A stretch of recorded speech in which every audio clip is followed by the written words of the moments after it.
এই গ্রামে একটা কথা খুব প্রচলিত।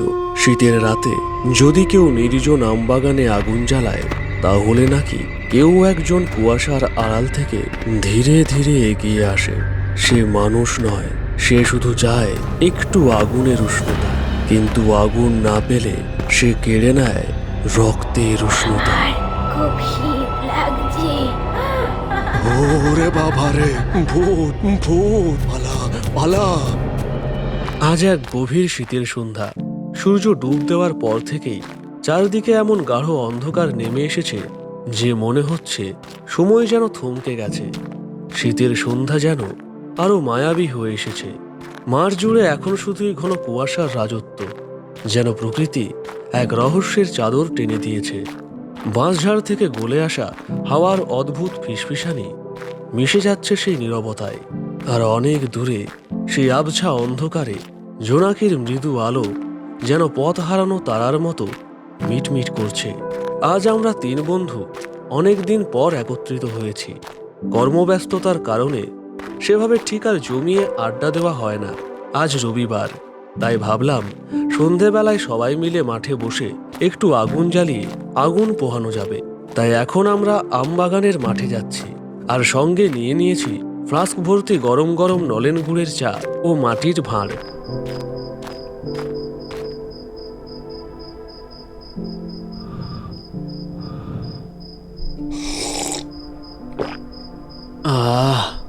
এই শান্তিটা শুধু শীতকালেই পাওয়া যায়।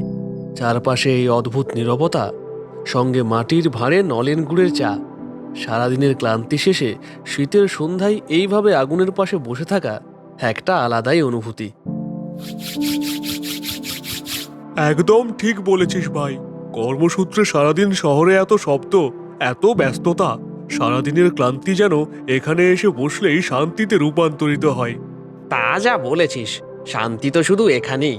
ছোটবেলায় শীতকালে আমাদের গায়ে এই রকম আগুন পোহানো চলতো সারা রাত। কাকা জ্যাঠারা মিলে নানা রকম ভূতের গল্প করতো সে সময়। ওরে বাবা, আবার ভূতের গল্পের দিকে যাচ্ছিস? তার চেয়ে বরং বল, এই যে এত সুন্দর তারাগুলো দেখা যাচ্ছে, শহরে তো ধোঁয়ায় ঢাকা আকাশ। আমি তো মাঝে মাঝে ভাবি, যদি এই তারাগুলোর কাছে পৌঁছতে পারতাম। আমার মনে হয় আমাদের মতো সাধারণ মানুষের জন্য এই তারার আলোই যথেষ্ট। কাছে পৌঁছানোর দরকার নেই। রাজু ঠিক বলেছে। মাঝে মাঝে জীবনটা খুব সাধারণ হলেও এই ছোট্ট ছোট্ট মুহূর্তগুলোই অসাধারণ করে তোলে। যাই হোক রাজু, এবার একটা গান ধর। আজ ঠান্ডাটা যেন আরো জাঁকিয়ে বসেছে।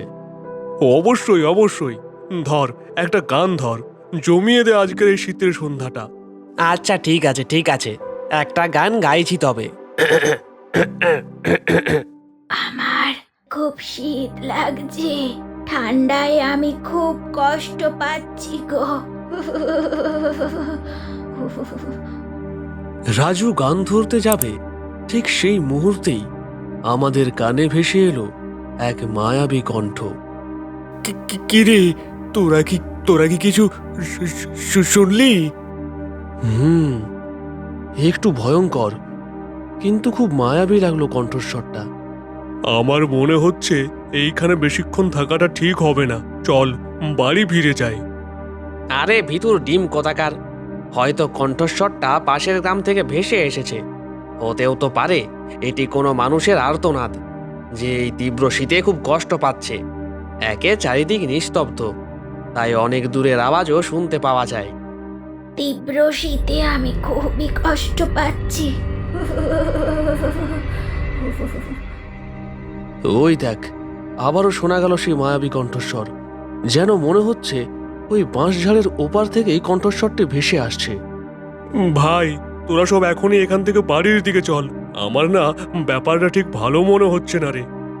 এই তুই চুপ করে বস তো, দেখি না ব্যাপারটা কি হতে চলেছে। আমার তো মনে হচ্ছে কেউ আমাদের সাথে মজা করছে। ইতিমধ্যে লক্ষ্য করলাম একটা দমকা হাওয়ার কারণে আগুনটা কেমন যেন নিস্তেজ হয়ে গেল। মনে হলো কেউ ওপার থেকে জোরে একটা নিঃশ্বাস ফেলল। ঠিক সেই মুহূর্তে আমরা দেখতে পেলাম কুয়াশা ভেদ করে একটি সাদা শাড়ি পরা মেয়ে ধীরে ধীরে আমাদের দিকে এগিয়ে আসছে। জীর্ণকায় তার শরীর, রুক্ষ চুলে পুরো মুখ ঢাকা রয়েছে। হাতের নখগুলি তীক্ষ্ণ, পা নেই। সে ভেসে ভেসে আসছে আমাদের দিকে। আরে ভাই, তোরা লক্ষ্য করছিস? দেখ, ওর পা নেই। মানে এ তো মানুষ না। অশরীরী আত্মাটি ধীরে ধীরে আমাদের সামনে এসে দাঁড়ায়। ভূত ভূত, বাঁচাও বাঁচাও, কে আছো? শুভ, এই শুভ, তোর কি হয়েছে? তার মুখ নিচু, হাত দুটো বরফের মতো সাদা।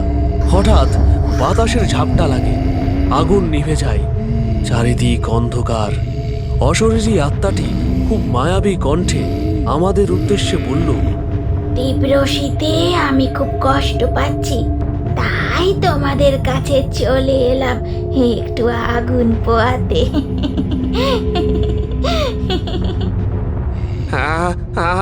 আগুন? আগুন কোথায় পাবো? আগুন তো নিভে গেছে। আর তাছাড়া আমরা আমরা তো আপনার কোনো ক্ষতি করিনি। কে কে কে আপনি? আপনি চলে যান এখান থেকে। চলে তো আমি যাবই, কিন্তু আমি যে তীব্র শীতে খুবই কষ্ট পাচ্ছি, তাই একটু আগুনের উষ্ণতা দরকার। কিন্তু কিন্তু আগুন যে তোমরা নিভিয়ে দিয়েছো, এখন আমি আগুন কোথায় পাবো? হ্যাঁ, কোথায় পাবো?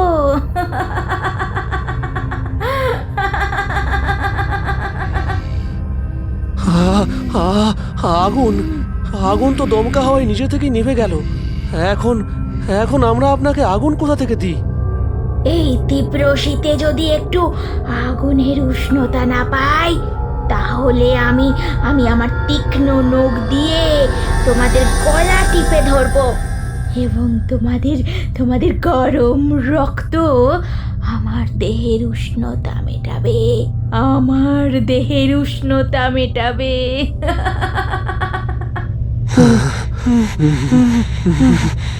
আমার খুব শীত লাগছে, তাড়াতাড়ি একটু আগুন জ্বালাতো তোরা, তাড়াতাড়ি জ্বালা। এই ভয়ঙ্কর তীব্র শীতে আমি যে জমে যাব। আমরা এখান থেকে দৌড়ে পালিয়ে যেতে পারছি না, কারণ আমাদের বন্ধু শুভ এখানে পড়ে রয়েছে। তাই এই অবস্থায় কি করব বুঝতে পারছি না।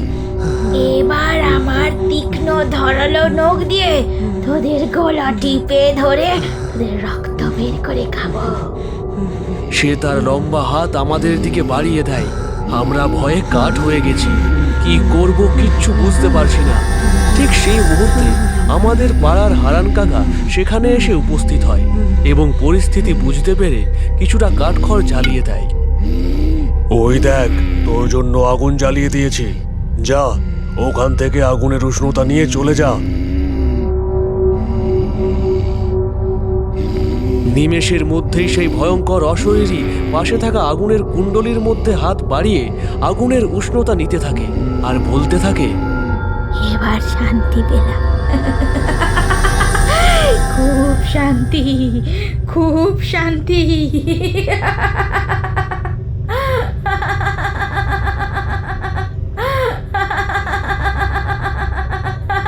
অশরীরী এক বিকট অট্টহাসি দিতে দিতে হাওয়ায় মিলিয়ে গেল।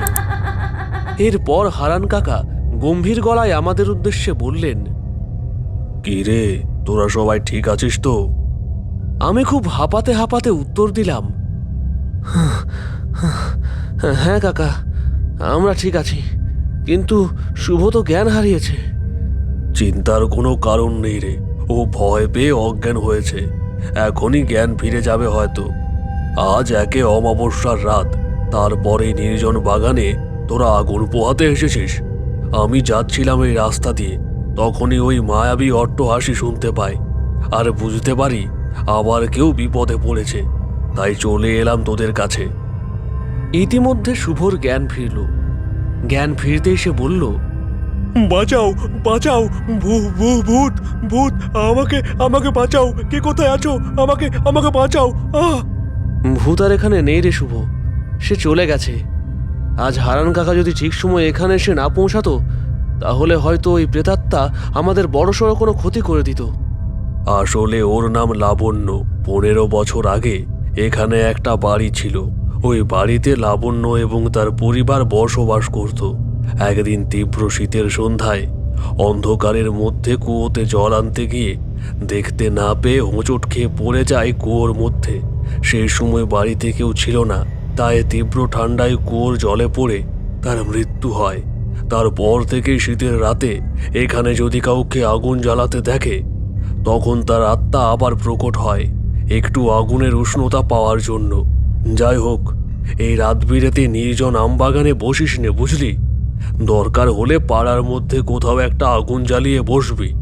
এই নির্জন জায়গাটা মোটেই ভালো নয়। আমার নেহাতি তন্ত্রবিদ্যা একটু আধটু জানা আছে, তাই আমার কেউ কিছু করতে পারে না। আমি এই রাস্তা দিয়েই যাওয়া আসা করি। যাই হোক, এখন চল বাড়ির দিকে রওনা দিই। আমরা সবাই গ্রামমুখী কাঁচা রাস্তা ধরে হাঁটছি। চারদিকে গভীর অন্ধকার। দূরে কুকুর ও শিয়ালের ডাক শোনা যাচ্ছে। তীব্র কুয়াশার কারণে রাস্তায় আরো গাঢ় অন্ধকার নেমে এসেছে। আমরা সবাই নীরব, শুধু হাঁটার শব্দ শোনা যাচ্ছে। মনে হচ্ছিল সবই শেষ, কিন্তু আমরা বেঁচে ফিরেছি। আমারও খুব শীত লাগছে, আমাকে একটু আগুন দিয়ে সাহায্য করো। আমিও যে চাই আগুনের একটু উষ্ণতা। ভাইরে, তোরা শুনলি এই শব্দটা লাবণ্যের না অন্য কারোর? আগুনের উষ্ণতা আজ খুব দরকার আমার, আজ খুব দরকার।